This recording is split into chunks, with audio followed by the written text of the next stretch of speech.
Hello बच्चों, कैसे हो? होप सो अच्छे होगे। मैं बहुत अच्छा हूँ। तो आज का हमारा वीडियो का टॉपिक है ABC analysis of paper number 7 which is direct tax and international tax. बच्चों, जब हमने पिछले कुछ अटैम्प्ट्स के पेपर स्टडी किए आईसीएआई के, तो ये ऑब्जर्व किया कि आईसीएआई एक ट्रेंड बेस्ड पेपर सेट कर रहा है। मतलब कुछ ही टॉपिक्स हैं जिनसे क्वेश्चन पूछे जाते हैं, क्वेश्चन के टाइप्स भी सेम होते हैं, और बहुत सारे ऐसे टॉपिक हैं, मिसलेनियस टॉपिक्स, जिनसे क्वेश्चन बहुत ही रेयर पूछे जाते हैं, फिर नहीं पूछे जाते। पूछे भी जाते हैं तो 4 या 5 नंबर के क्वेश्चन पूछे जाते हैं, उनकी ज़्यादा वेटेज नहीं है। तो हमने सोचा कि एक बार देखते हैं कि ऐसे कौन कौन से टॉपिक्स हैं जो इंपॉर्टेंट हैं, ऐसे कौन से टॉपिक्स हैं जो कम इंपॉर्टेंट है या फिर जो ज़्यादा इंपॉर्टेंट नहीं है, उनको हम जल्दी जल्दी कर सकते हैं। तो उसके लिए सबसे पहले हम डिस्कस करते हैं कि पेपर का स्ट्रक्चर कैसा होता है। जो हमारा 100 नंबर का पेपर होता है डीटी का, वो 2 पार्ट्स में डिवाइड होता है। 70 मार्क्स का आपका सब्जेक्टिव होता है, 30 मार्क्स का ऑब्जेक्टिव होता है। तो ये स्ट्रक्चर होता है मेरा। आपको पता होगा इस सब्जेक्टिव के अंदर आपके 6 क्वेश्चन पूछे जाते हैं। Question number 1 to question number 6। Question ये सारे 14 मार्क्स ईच होते हैं, ईच 14 मार्क्स। क्वेश्चन नंबर 1 जो होता है ये कंपल्सरी होता है। बाकी 5 क्वेश्चन में से आपको एनी 4 करने होते हैं। इन एनी 4 में भी एक इंटरनल चॉइस होती है आपकी 4 मार्क्स की। तो एक्चुअली तो आपका 88 मार्क्स का पेपर आता है सब्जेक्टिव का, जिसमें से आपको 70 मार्क्स का अटैम्प्ट करना होता है। ठीक है जी, ठीक है। इस 30 मार्क्स में जो एमसीक्यू है आपका, इसमें कोई चॉइस नहीं आती। इसमें 1/2 मार्क्स के आपके एमसीक्यू होते हैं। 8 से 10 एमसीक्यू आपके 2 मार्क्स के होते हैं और बाकी आपके 1 मार्क्स के होते हैं। ठीक है सर, ये तो हमें पता था। हमने जल्दी जल्दी डिस्कस कर लिया। अगेन आपका जो ये पेपर नंबर 7 है DT and I international taxation, इसको 2 भाग में डिवाइड किया हुआ है आईसीएआई ने। एक डोमेस्टिक जो अगेन 70 मार्क्स का है आपका, और एक इंटरनेशनल जो 30 मार्क्स का है। ये जो 70 और 30 मार्क्स हैं ये इंक्लूसिव ऑफ एमसीक्यू हैं। हाँ जी सर, समझते हैं। अब आईसीएआई ने क्या किया हुआ है, आईसीएआई ने इसको भी आपके सेक्शन में डिवाइड कर रखे हैं, डोमेस्टिक को भी और इंटरनेशनल को भी। सेक्शन मतलब उसने कुछ चैप्टर को क्लब करके एक सेक्शन बना दिया, और उसके बाद उन्होंने कहा इस सेक्शन की ये वेटेज है, इतने से इतने मार्क्स का सेक्शन का इसमें पेपर आएगा, और वो वेटेज आके पेपर में फॉलो भी होती है। तो नॉर्मली आपका जो सेक्शन वाइज वेटेज दी हुई है आपके आईसीएआई की वेबसाइट पे, वो आपके एग्जाम पेपर में फॉलो होती है। हमने क्या किया, हमने एक छोटी सी टेबल बनाई है। ये टेबल सेक्शन वाइज है, यहाँ पे सेक्शन लिखे हैं आपके, सेक्शन 1 2 3 4। ये सारे चैप्टर्स हैं जो सेक्शन के अंदर ग्रुप किए गए हैं। ये वेटेज है एज पर द आईसीएआई, जो आईसीएआई की वेबसाइट पे अवेलेबल है। फिर जो ग्रीन पेन से लिखा हुआ है, ये नवंबर 2020 में इस सेक्शन में से कितने मार्क्स का और किस टॉपिक में का पेपर क्वेश्चन आया, वो हमने लिखने की कोशिश की है। ऑरेंज में नवंबर 19 का, और अगेन ब्लू में मई 19 का। तो 3 अटेम्प्ट को हमने इसको टेबल फॉर्म में लिखा है, ये समझने के लिए कौन से चैप्टर इंपॉर्टेंट है, किस में से क्वेश्चन पूछे जा रहे हैं और किस तरह के क्वेश्चन पूछे जा रहे हैं। मई 19 से पीछे भी हमने स्टडी किया, बस टेबल में डाला, बिकॉज मई 19 से ही आपका ये 70-30 का एमसीक्यू वाला फंडा आया था। उससे पहले 100 मार्क्स का सब्जेक्टिव पेपर होता था। ठीक है सर। तो अगर आप देखोगे तो जो डोमेस्टिक टैक्सेशन है, जो आपका 70 मार्क्स का, इसको 6 सेक्शन में डिवाइड किया गया है। 6 सेक्शंस में, सेक्शन 1 2 3 इस पेज पे आ रहे हैं, नेक्स्ट पेज पे 4 5 6। तो अगर आप देखो इसमें से, तो इसमें से 4 सेक्शन तो ऐसे हैं, section number 2, section number 3, 4, section number 6, जिसमें से 4 to 7 मार्क्स की ही वेटेज है। तो बाकी 2 ही सेक्शन बच गए जो आपके मैक्सिमम वेटेज देते हैं, सेक्शन 1 एंड सेक्शन नंबर 5। ऐसे ही इंस्टीट्यूट ने इंटरनेशनल टैक्सेशन को भी 2 सेक्शन में डिवाइड कर रखा है। सेक्शन 1 है, सेक्शन 2 है। तो ये 30 मार्क्स का पेपर है आपका इंटरनेशनल टैक्सेशन का। सेक्शन 1 22 से 25 मार्क्स, और सेक्शन 2 अगेन 5 to 8 छोटा सा वेटेज लेता है ये। अगर आप देखो तो शुरुआत हम पहले छोटे छोटे सेक्शन में शुरू करते हैं, 2 4 से 7 मार्क्स के। इसमें नॉर्मली एक क्वेश्चन पूछा जाता है, फिर 2 क्वेश्चन पूछे जाते हैं, 6 7 8 मार्क्स के आसपास के क्वेश्चन पूछे जाते हैं इसमें। अगर आप सेक्शन 2 देखो तो इसमें 3 टॉपिक कवर करता है आईसीआई: ट्रस्ट, पॉलिटिकल पार्टी और इलेक्टोरल ट्रस्ट। इसमें आज तक जो तीनों टाइम में देखा आपने, हमने जो देखा है आप भी देखना, इसमें सिर्फ ट्रस्ट के ही क्वेश्चन आए हैं, पॉलिटिकल पार्टी और इलेक्टोरल का क्वेश्चन नहीं आया। तो इसका मतलब ट्रस्ट का क्वेश्चन तो आना ही आना है। अच्छा, ये बात मान के चलो कि इस सेक्शन में से इतने मार्क्स का पेपर तो आएगा ही आएगा। तो इन तीनों में से कौन सा ज़्यादा इंपॉर्टेंट हुआ? ट्रस्ट का क्वेश्चन तो आपके पेपर में आएगा ही आएगा। ठीक है जी, तो ये तो मोस्ट इंपॉर्टेंट कैटेगरी में आ गया। आप देखोगे नवंबर 20 में एक ट्रस्ट का क्वेश्चन आया 10 मार्क का, अगेन कॉम्पिटिशन। नवंबर 19 में accredited income, again relative trust, but ये एक्चुअली अमेंडमेंट थी। ये जो मैंने हाईलाइट कर रखा है ना येलो से, ये अमेंडमेंट्स है। तो अमेंडमेंट इस टॉपिक में थी, इसलिए ये आया क्वेश्चन। और मई 19 में अगेन ट्रस्ट का कंपटीशन का सेक्शन का क्वेश्चन ही था। तो ट्रस्ट मेरा बहुत इंपॉर्टेंट है, इस सेक्शन में से क्वेश्चन आएगा तो मोस्ट एक्सपेक्टेडली ट्रस्ट का क्वेश्चन ही आएगा। उसके बाद सेक्शन 3 पे आऊँ मैं, तो इसमें tax avoidance, evasion and planning है प्लस गार। अगर आप देखो अगेन आपको पता होगा इसमें से गार ही सबसे ज़्यादा इंपॉर्टेंट है। नवंबर 20 में भी गार का क्वेश्चन आया था और नवंबर 19 में भी गार का क्वेश्चन आया था। अब गार में भी 2 तरह के क्वेश्चन बन सकते हैं, एक थ्योरी बेस्ड क्वेश्चन डेफिनेशन पूछ ले, एक प्रैक्टिकल बेस्ड क्वेश्चन एप्लीकेशन पूछ ले कि एक सिनेरियो दे देगा, उसने पूछा गार लगेगा या नहीं लगेगा। तो नवंबर 20 में थ्योरी बेस्ड क्वेश्चन आया था, पर नवंबर 19 में एप्लीकेशन बेस्ड क्वेश्चन आया था। मैं कैसे एप्लीकेशन बेस्ड की क्या कुछ ज़्यादा करनी चाहिए, क्योंकि थ्योरी एक्चुअली क्या आप देखोगे नवंबर 20 का पेपर, वो मेरा पर्सनल ओपिनियन है कि शायद थोड़ा अपना ज़्यादा एप्लीकेशन माइंड से नहीं बना है, उसमें काफ़ी सिंपल क्वेश्चन पूछे गए, नॉर्मली पास्ट के कॉपी पेस्ट क्वेश्चन थे, तो उसको हम ज़्यादा बेस ना लें।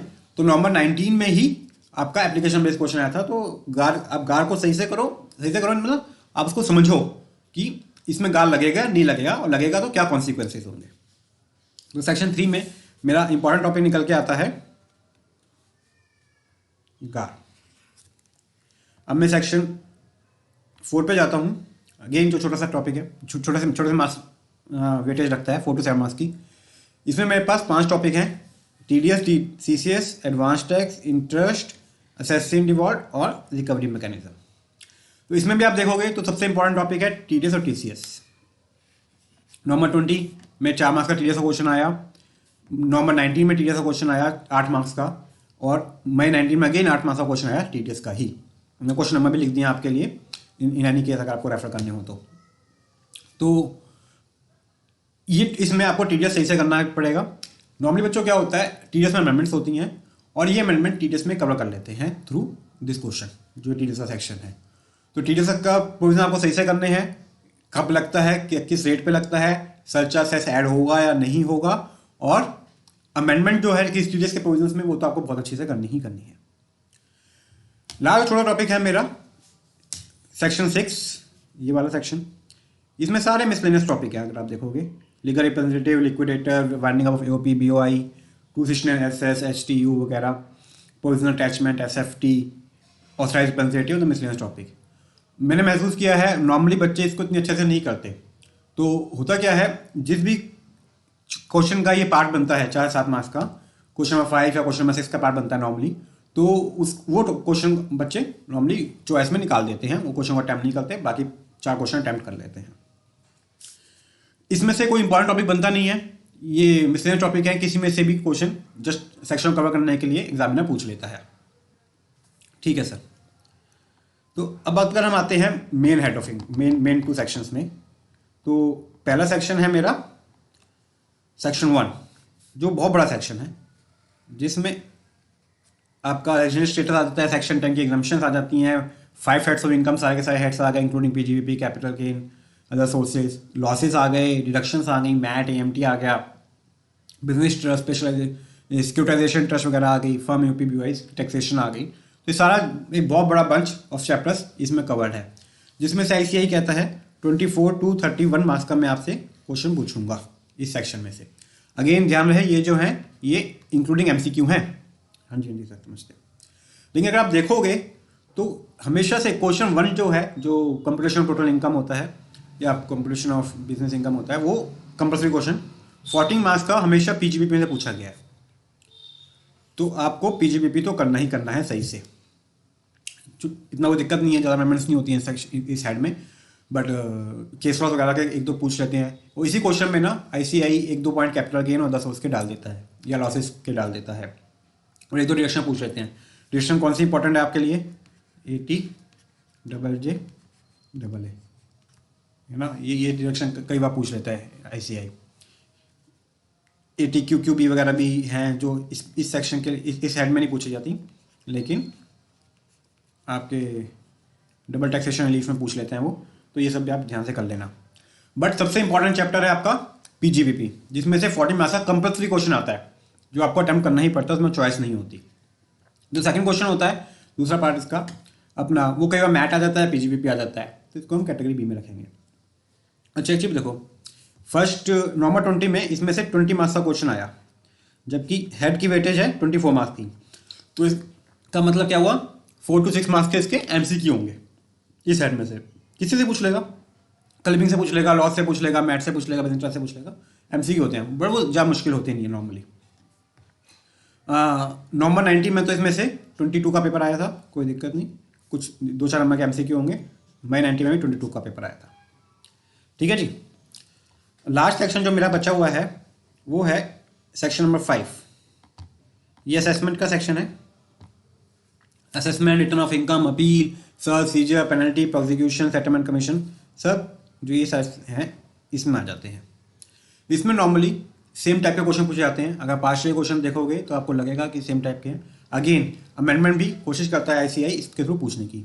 अगर आप देखोगे नवंबर 20 में तो इसमें से 6 मार्क्स का क्वेश्चन आया था, जिसमें से 4 मार्क्स की प्रोसिक्यूशन में अमेंडमेंट है 236C वाली, जो प्रोसिक्यूशन की है कंपनी को रिटर्न फाइल करने की।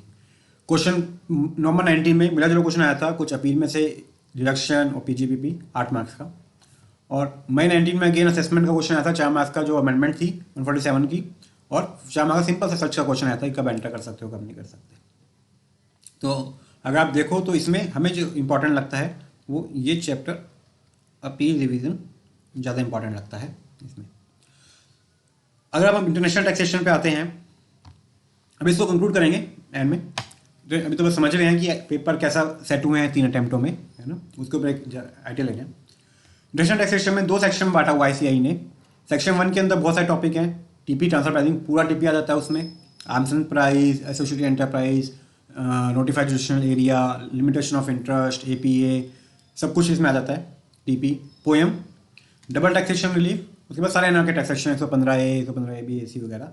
चैप्टर 12 प्रिजम्पटिव टैक्सेशन जो एनआर को मिलता है, शिपिंग का, एयरक्राफ्ट का, टर्नकी प्रोजेक्ट्स का, AAR इक्वलाइजेशन लेवी। तो ये सारा टॉपिक मिला के आईसीआई ने कहा है ये 22 से 25 मार्क्स की वेटेज रखता है, अगेन इंक्लूडिंग MCQ। तो सेकंड टॉपिक है, सेकंड सेक्शन है tax treaty, OECD and BEPS का। वो थ्योरी, पूरी प्योर थ्योरी है ये 5 से 8 मार्क्स लगता है।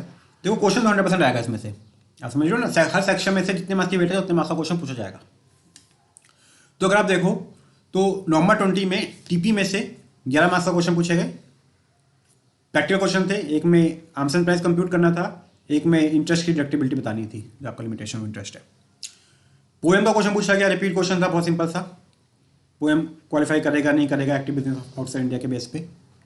डबल टैक्सेशन रिलीफ, नॉर्मली इसमें से क्वेश्चन पूछा जाता है। 6 मार्क्स का क्वेश्चन आया कि डबल टैक्सेशन रिलीफ कितना होगा। बाकी हेड में से 8 मार्क्स का क्वेश्चन आया, जिसमें से एक 6 मार्क्स का क्वेश्चन था कि एक्चुअल एक्सपेंडिचर कितने, सेक्शन 44C वाला आपका। और सेक्शन 9 इंटरेस्ट का क्वेश्चन आया था, टैक्सेबल होगा नहीं होगा, 2 मार्क्स का, बड़ा सिंपल सा क्वेश्चन था। ठीक है जी। नवंबर 19 में देखो अगर आप तो टीपी में से 12 मार्क्स का क्वेश्चन पूछा गया। पोएम 6 मार्क्स का सेम क्वेश्चन था, और डबल टैक्सेशन 6 मार्क्स का, इसमें से क्वेश्चन नहीं पूछा गया। मई 19 में अगेन टीपी में से 12 मार्क्स का क्वेश्चन पूछा गया, और बाकी मिसलेनियस चैप्टर में से भी 12 मार्क्स का पूछा गया। तो अगर आप देखो तो टीपी तो आपको स्टेज से करना ही करना है। पोएम से भी क्वेश्चन पूछे जा रहे हैं, बट मेरे विचार में पोएम से डिफरेंट टाइप के क्वेश्चन बनते नहीं है, रिपीटेशन क्वेश्चन ही होता है। उसको बताना ही पड़ता है कि एक्टिव बिजनेस आउटसाइड इंडिया है या नहीं है। अगर है तो फिर वो पोएम आउटसाइड हो गया, बोर्ड मीटिंग भी बात हुई नहीं। अगर इंडिया में है अपना एक्टिव बिजनेस आउटसाइड इंडिया नहीं है तो पोएम इंडिया में हो गया। तो इस तरह के सिंपल से क्वेश्चन पूछे जाते हैं। तो आई डोंट थिंक कि ऐसे बार बार सेम क्वेश्चन रिपीट करेगा, तो ये इतना इंपॉर्टेंट है। बट डबल टैक्सेशन रिलीफ ये बहुत इंपॉर्टेंट चैप्टर है आपका। नॉर्मली प्रैक्टिकल क्वेश्चन आता है इसमें से। कि आपको बता देता है उसकी इंडियन सोर्स की इनकम भी है, फॉरेन सोर्स की इनकम भी है, रेजिडेंट है, तो बाहर टैक्स दिया हुआ है, कितना रिलीफ मिलेगा। तो सही से करना होता है ना। इसमें भी ज़्यादा क्वेश्चन बनते नहीं है ना, 2-3 तरह की लैंग्वेज ही है जिसके आपसे डबल टैक्सेशन रिलीफ निकालना होता है आपने। तो अगर 5-6 क्वेश्चन कर लोगे तो नॉर्मली कवर हो जाएगा, प्योर प्रैक्टिकल चैप्टर है ये। उसके बाद मिसलेनियस एनआर के सेक्शन आते हैं जिसमें 115 BA वगैरह जो हैं आपके, वो बहुत ज़्यादा इंपॉर्टेंट हो जाते हैं।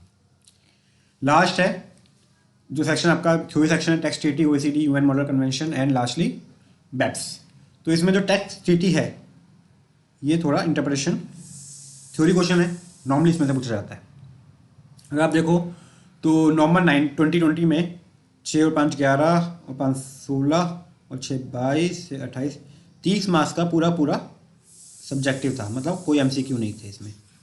इन सब का टोटल किया मैंने। नवंबर 19 में 6 6 12 6 18 और 6 24 और 6 30 अगेन 30 मार्क्स का MCQ सब्जेक्टिव था, कोई MCQ नहीं था, मतलब सारे के सारे MCQ इनमें पेपरों में डोमेस्टिक से आया होगा। 6 6 12 6 18 6 24 और 6 30। तो अगर आप देखो तो तीनों अटैम्प्टों में सारा MCQ आपका डोमेस्टिक से आया, इंटरनेशनल टैक्सेशन से नहीं आया है। जस्ट ऑब्जर्व किया तो हमने सोचा आपसे डिस्कस कर लें। अब इसके बेस पे हमने category A, category B, category C लिया है। Category A being the most important category, most important मतलब इसमें तो आपको सब कुछ करना है, कंसेप्ट्स भी करने हैं, क्वेश्चंस भी करने हैं, बेसिक मोटा पर्पस ये है कि इसमें आपको बेसिक स्ट्रांग होने चाहिए, आपको पता होना चाहिए प्रोविजन क्या कह रहा है। अरे सर एक चीज़ बताओ, इसमें क्या हमें सेक्शन की लैंग्वेज याद करनी होती है? नहीं बच्चों, ICAI आपसे सेक्शन की लैंग्वेज नहीं चाहता। ICAI बस ये चाहता है कि आपको ये एग्जैक्टली पता हो सेक्शन कह क्या रहा है, उसको अपनी लैंग्वेज में लिख दो, आपको पूरे मार्क्स कट मिलेंगे, आधा मार्क्स भी नहीं कटेगा। लेकिन पॉइंट सारे कवर करना, जो सेक्शन चाहता है या फिर जो क्वेश्चन पूछा है वो जो सेक्शन में लिखा है वो सारे पॉइंट्स कवर होने चाहिए, लैंग्वेज मुझे बिल्कुल नहीं चाहिए। आप बड़े बड़े वर्ड्स यूज़ नहीं करते, कोई दिक्कत नहीं, बट सेक्शन की लैंग्वेज नहीं चाहिए, बट सेक्शन कहता क्या है वो बिल्कुल ठीक होना चाहिए। ठीक है जी। आपको इन चैप्टर्स में तो जो पिकुलैरिटीज़ हैं, छोटे छोटे पॉइंट्स हैं, वो आपको समझने पड़ेंगे, क्योंकि ये सबसे इंपॉर्टेंट चैप्टर हैं, सबसे ज़्यादा हमेशा से वेटेज रखते हैं। अगर आप देखो तो ये मेरे 10 चैप्टर जो हैं इनका करीबन 65 to 80 मार्क्स का आपका पेपर इन्हीं में से आता है। तो देखो 70-75 मार्क्स का पेपर तो आपका इन्हीं 10 चैप्टरों में से आ गया, फिर बचा ही क्या। अगर आपके पास टाइम बहुत कम है तो इसी को रिवाइज करके अगर आप चले जाओ, बाकी जो पहले पढ़ा भी हुआ है, तो आपको एक अच्छे नंबर स्कोर कर सकते हो DT में। कौन कौन चैप्टर है वो? PGBP सेक्शन 1 में से बोला, ट्रस्ट सेक्शन 2 से बोला, गार सेक्शन 3 से बोला, TCS सेक्शन 4 से बोला, अपील एंड डिवीज़न और पेनल्टी ये है हमारे सेक्शन 5 से। सेक्शन 5 बड़ा सेक्शन है, आपको पता है। देन इंटरनेशनल टैक्सेशन में आ गया TP, क्वेश्चन आने ही आना है, 12 मार्क्स का रेगुलर आ रहा है, और डबल टैक्सेशन रिलीफ बहुत ज़्यादा चांस है आने के। उसके बाद टैक्स ट्रीटी जो क्वेश्चन आने ही आना है, थ्योरी बेस है ना। इसमें आपको थ्योरी समझनी है और अपने लैंग्वेज में लिखनी है। कभी भी लैंग्वेज याद करने की कोशिश मत करना, बिल्कुल एक्ट के हिसाब से, सेक्शन के हिसाब से अपनी लैंग्वेज में लिखना। देन अमेंडमेंट, बच्चों अमेंडमेंट बहुत जरूरी है, आपको पता ही है। खास तौर पर नए अटैम्प्ट में अमेंडमेंट का बहुत ज़्यादा रोल होता है, तो क्योंकि रिसेंट फर्स्ट टाइम अमेंडमेंट का अपॉर्चुनिटी मिलती है इसे को चेक करने के लिए। तो इन अमेंडमेंट भी TDS, TCS और असेसमेंट में तो आप बहुत अच्छे से करना अपना उन चैप्टर्स में जो अमेंडमेंट है उनको तो अच्छे से करना। कई बार ऐसा होता है कि बिल्कुल एग्जैक्टली सेम क्वेश्चन आ जाता है TDS का जो अमेंडमेंट से कवर होता होगा। ये नॉर्मल 2020 में भी हुआ था 4 मार्क्स का, तो आपके सीधे 4 मार्क्स आपके वो स्कोर हो सकते हैं। इन 10 चैप्टर को आप सही से कर लो तो 65 to 80 मार्क्स का पेपर इसमें से कवर होगा। अगेन इसमें देखो आपका PGBP प्रैक्टिकल है, ट्रस्ट प्रैक्टिकल है, guard mostly application based question आना चाहिए, TDS एप्लीकेशन बेस्ड क्वेश्चन ही आएगा कि TDS लगेगा या नहीं लगेगा। अपील अगर प्रोविजन बेस्ड क्वेश्चन आएगा कि प्रोविजन क्या कहता है, ये वो सही है करता है। Penalty again provision base. TP most likely practical question आएगा आंसर निकालने के लिए। डबल टैक्सेशन तो प्रैक्टिकल ही हो सकता है। टैक्स ट्रीटी थ्योरी आएगी और कुछ है नहीं इसमें। अमेंडमेंट किसी भी टॉपिक में से आ जाएगी। तो मोस्टली प्रैक्टिकल बेस्ड क्वेश्चन है, आपको पता है प्रैक्टिकल बेस्ड क्वेश्चन में पूरे मार्क्स मिल जाते हैं। थ्योरी में मिल जाते हैं because of step wise marking, पर प्रैक्टिकल में तो 100% मिल जाते हैं। अगर आपका टोटल सब कुछ सही है, आपका टोटल वगैरह सब कुछ सही निकाला है आपने, तो आपके पूरे मार्क्स मिल जाते हैं। और फिर से मैं कह रहा हूँ, सेक्शन की लैंग्वेज याद करने की कोशिश मत करना। सेक्शन कह क्या रहा है उसको समझो, उसको रिटेन करो और उसको अपनी लैंग्वेज में लिख दो, बस। लैंग्वेज याद करने की हमें जरूरत नहीं है। कैटेगरी बी, जिसमें से नॉर्मली 15 से 20 मार्क्स का क्वेश्चन पेपर आता है आपका। लॉसेस, ये पूरा क्वेश्चन कम में आता है, सिर्फ इसके ऊपर ये किसी क्वेश्चन नंबर 1 वगैरह का पार्ट बन जाता है, उसमें पॉइंट दिया जाता है। डिडक्शन अगेन पूरा क्वेश्चन नहीं आएगा, डबल टैक्सेशन रिलीफ का पार्ट बन जाएगा या फिर पीजीबीपी का पार्ट बन जाएगा। मैथ, इस पर पूरा क्वेश्चन आ सकता है आपका। ये तीनों चैप्टर, तीनों जो हमने अभी चैप्टर देखे, ये तीनों प्रैक्टिकल हैं। फर्म, एओपी, बीवाई कई बार क्वेश्चन पूछ लेते हैं टैक्सेशन की। इंटरेस्ट, इसमें दोनों इंटरेस्ट कवर है, 234A B C और 244A।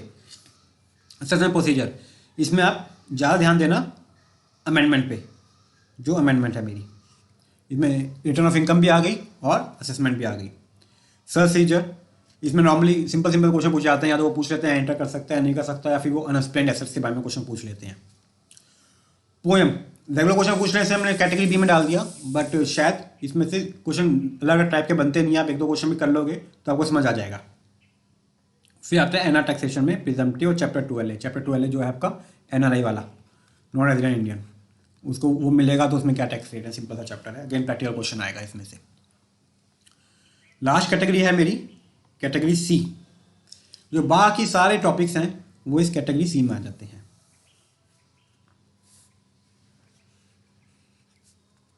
इसमें से 5 से 10 मार्क्स का पेपर आपका आ सकता है, जिसको आप एंड में जल्दी जल्दी पढ़ के भी चले जाओगे समरी से, तो भी आपका काम हो जाएगा। गुड। तो बच्चों अगर आप देखो कैटेगरी ए, सिर्फ 10 टॉपिक बताए हैं मैंने आपको, पीजीबीपी, ट्रस्ट, गार, TDS, appeal, penalty, TP, double taxation relief, tax treaty. अगर 9 टॉपिक है, अमेंडमेंट तो इसके इन सबका पार्ट ही है। तो इन 9 टॉपिक को अगर आप अच्छे से कर लोगे तो मोस्ट लाइकली आप पक्का पास हो जाओगे। पास क्या, 50+ आप ला सकते हो अगर इन 9 टॉपिक को अच्छे से कर लोगे। और मेरी पुरानी वीडियो ध्यान रखना, पेपर बिल्कुल नहीं छोड़ना, चाहे पेपर कैटेगरी सी से आए, चाहे ए से आए, चाहे बी से आए, आपको चाहे आता हो चाहे नहीं आता हो, करके जरूर आना है। तो आपके 50, अगर आपने कैटेगरी ए कैटेगरी बी सही से कर लिया, कैटेगरी ए बहुत अच्छे से कर लिया, तो आपके पेपर नहीं छोड़ा, 100 मार्क्स का पेपर अटैम्प्ट किया, तो 50+ मार्क्स गारंटीड आ जाएंगे आपके DDI सब्जेक्ट में, है ना। नहीं, हमारा जो पर्पस है वो 50+ का नहीं है, हमारा 80+ का एम है। तो उसके लिए आप तैयारी तो बिल्कुल सही से करना, बट ये चीज़ें रिवाइज करते टाइम बिल्कुल ध्यान रखना, रिवाइजन इसी मोड में करना। कैटेगरी ए पहले करना, फिर कैटेगरी बी करना, फिर कैटेगरी सी करना। होता क्या है, जब जिस टाइम आप कैटेगरी पढ़ाई शुरू करते हो, रिविजन शुरू करते हो, जो पहले के टॉपिक्स होते हैं वो अच्छे रिवाइज किए जाते हैं, बाद में टाइम कम हो जाता है तो वो जल्दी जल्दी भागे जाते हैं। तो इसलिए प्रायोरिटी हमेशा कैटेगरी ए को देना। उसमें पीजीबीपी, ट्रस्ट, गार, TDS, appeal, penalty, TP, double taxation, tax treaty, इसमें भी जो पेनल्टी और अपील है इसमें अमेंडमेंट पर बहुत ध्यान देना। ठीक है बच्चों, तो यही डिस्कस करना था मैंने आपसे।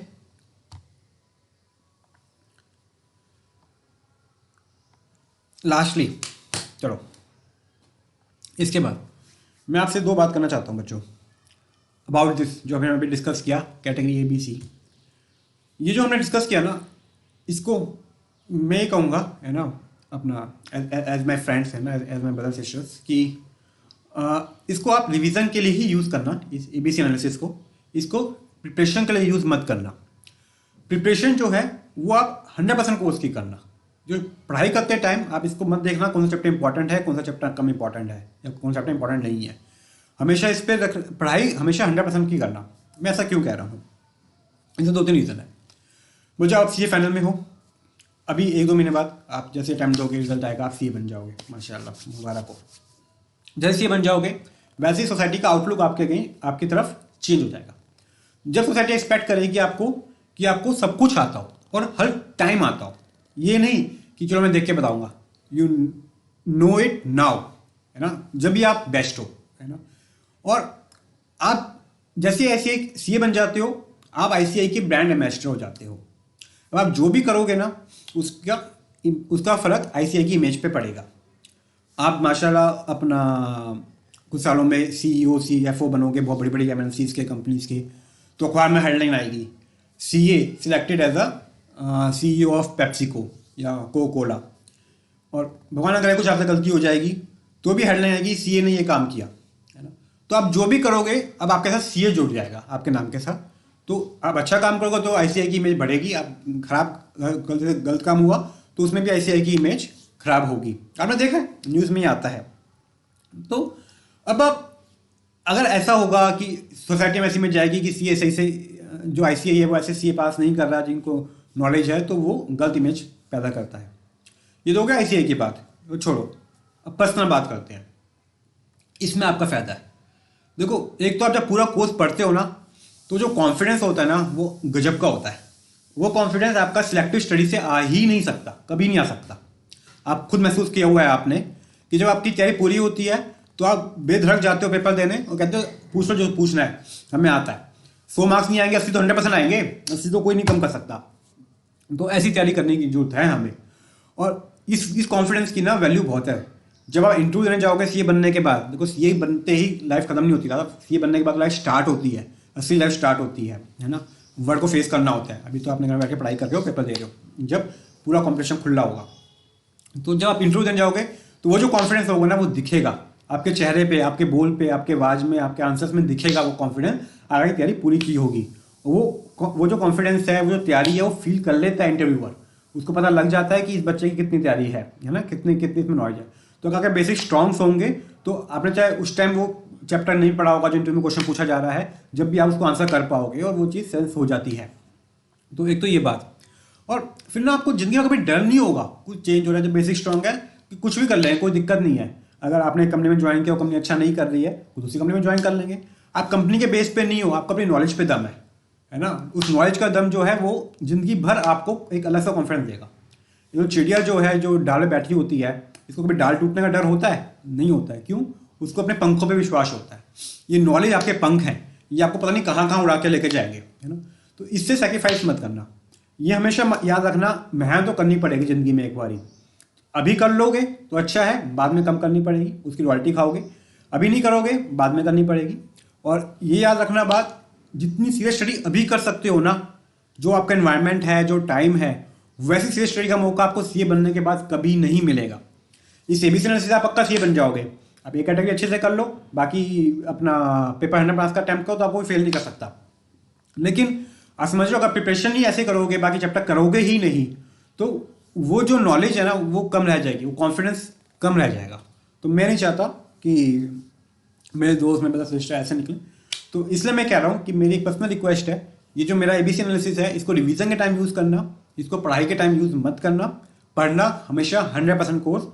और कुछ भी समझना है, कुछ भी ऐसा लगे कि लॉजिक से फेल हो रहा है, जो प्रोविजन बना है और जो लॉजिक है वो मैच नहीं कर रहे, तो एक बार मेरे से डिस्कस करने ना, थोड़ा सा टाइम लूँगा आपका, बट शायद कुछ हेल्प कर पाऊँगा। क्योंकि नॉर्मली हमारा जो प्रोविजन है वो लॉजिक से मैच करने चाहिए, ठीक है ना। वो कोई भी डाउट हो डीटी में तो जब मर्जी मुझे कॉन्टैक्ट करना। मैं नीचे डिटेल दी हुई है डिस्क्रिप्शन बॉक्स में। ये जो डॉक्यूमेंट है एबीसी एनालिसिस का, ये भी मैं अपने ट्विटर हैंडल पर डाल दूंगा, जिसका डिस्क्रिप्शन बॉक्स में मैं लिंक दे रखा है, वहाँ से आप डाउनलोड कर सकते हो, कोई दिक्कत नहीं है। इसमें ज़्यादा कुछ नहीं किया, ये सब पब्लिक डोमेन की चीज़ें हैं जो मैंने इकट्ठे की हैं, जिससे आपका टाइम बच जाए, और कुछ भी नहीं है। चलो बच्चों, मिलते हैं फिर। जोर शोर से पढ़ाई करो एंड खुश रहो। बाय।